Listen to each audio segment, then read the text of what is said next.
Hello and welcome.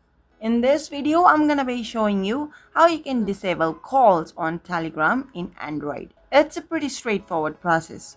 All you have to do is first make sure you have downloaded and log into your Telegram account. Now launch your Telegram account. The home screen should look something like this. Now, in order to disable calls on Telegram, from the home screen at the top left corner, we have a hamburger menu. Just select it. Now go to settings. Now navigate to privacy and security under settings. So there is a setting section for calls. Let's select it. Now who can call me? If you click on nobody, you essentially have disabled calls on Telegram. But if you want to add exception, you can add users by clicking on add users. And once you're happy with the settings, just tick this check mark at the top right corner and you have disabled calls on Telegram.